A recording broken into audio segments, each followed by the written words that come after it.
Struggling to hire? Here's how to find and afford great people for your business. Kevin Weir, your action business coach, helping you achieve your business dreams. And this is the number one issue that I hear from so many business owners is that, number one, Kevin, I can't find good people. They're just not out there. And then number two, when I do find them, I can't afford them. They are wanting a lot higher salary than I could ever imagine putting onto my payroll, okay? So let's start off with this. Let's be honest. Labor costs are up. Minimum wages are going up, therefore it's putting upward pressure on salaries, and therefore we have to look at maybe not having as many employees in our business as possible. And at the same time, applications are down. There's so many baby boomers who are exiting the workforce and not enough Gen Zs and Gen Alphas entering into the workforce to replace them. That's just the fact of life. Now, here's the thing, is that there's a lot of times you can't find the people, and then there's a lot of rock stars that you might stumble upon, but you're afraid that they're going to work for a bigger corporation to get all the bennies and goodies that are out there with these kind of companies. Well, here's the truth. Hiring isn't just about money, okay? It's about three things that you do have control over. Number one, positioning. Number two, clarity. And number three, culture. If you can take a look at these three areas, positioning, clarity, and culture, and put strategies into each one of these areas, you're going to have a lot better chance to hire the dream team you've always wanted. So let's start off the first one with clarity. Now, what do I mean by clarity? Number one, what is it that you stand for? What is it? What's that passionate thing that your business is all about, that you make a stand and said, we are about X, whether that be serving your community, serving customers, something that has deeper meaning than just purely making money. Number two, what does success look like for that employee?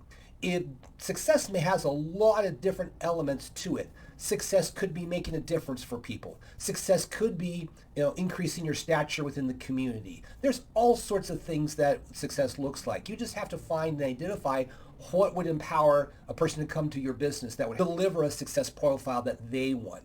And then number three on clarity, probably the most important one, is why would someone care about working for your business? What is it about your business that has such a deeper meaning, such a deeper clarity, such a deeper mission and vision of where you want to go, and that they can relate to this?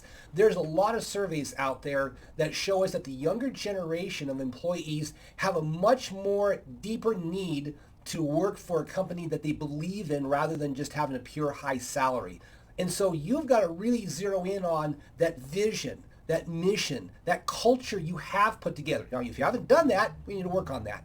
But let's at least say what convince these people that you are serving this community in a way that creates a vibrancy, that gets people excited to come to work for you every single day. That's clarity. Now, number two is culture. Again, you have all the power about what you want to set for the culture, okay? You need, number one, you need to recognize your wins. People love to be recognized. And if you have a process where you recognize the wins in your team, people like that. Find and catch your people doing right and reward them. That's going to go a long ways in developing a powerful culture. Number two, create a growth path. First of all, you don't want to be a stagnant business. You don't want to sit here going, well, 5 years from now, I'm going to have the same size, same number of employees. Nobody wants to work for a company like that. Everybody wants to work for a dynamic, growth-oriented business. Therefore, give them a career path that shows them as the business grows, they can grow with the business. That gives people excitement, says, yes, I see a long-term path going forward in a company that's going to continue to grow and develop. And then third, let people own their work. Let them feel like they have some empowerment around what they do, how they do things. Is it important to have systems in business?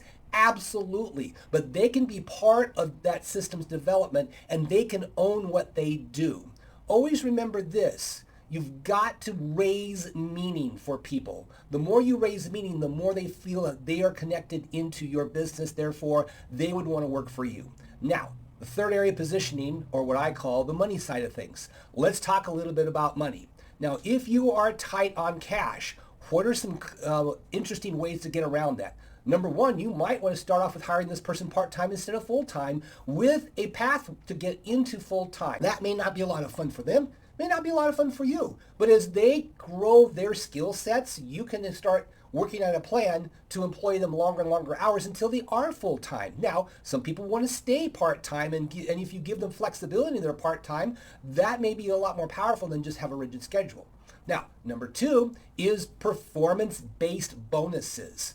It's great to have a salary, or even if somebody's working hourly for you, but what are some performance bonuses that you can hand out to these people? Is it going to be your profit sharing program that you have in your small business? Is it going to be key performance indicator targets that if they hit and or their team hits, they are rewarded for that? And then finally, look at promoting from within. Now, we all have to hire from the outside as we grow a business, but what about people that have been with you for several years? What skill sets can you work with them to get them better? So if they have to start out at the bottom and you have a program to develop their skill set so they can get promoted, that's a powerful way to recruit from within your business and see who you may have forgotten that actually can be better over time.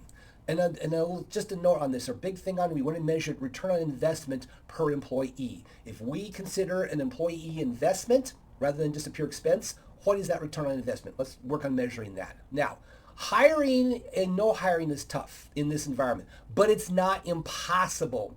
You have to be strategic in your hiring. You have to be clear on what you want, and you need to be focused on the value that you bring to that person's life, not just a pure dollar salary. Now, here's the thing. If you want to learn a little bit more about how to improve your hiring in your business, why don't you schedule a free strategy session with me? I'll go over some ideas with you, give you some thoughts on what I see has worked over the years. I'm not going to push anything. This is not a sales process. It's a time for you and me to talk and said, let's do some brainstorming. If you want some more coaching in the future, fine. If you don't at that point, not a big deal. So let's talk. Go out there, hire the employees of your dreams, and make it a great day.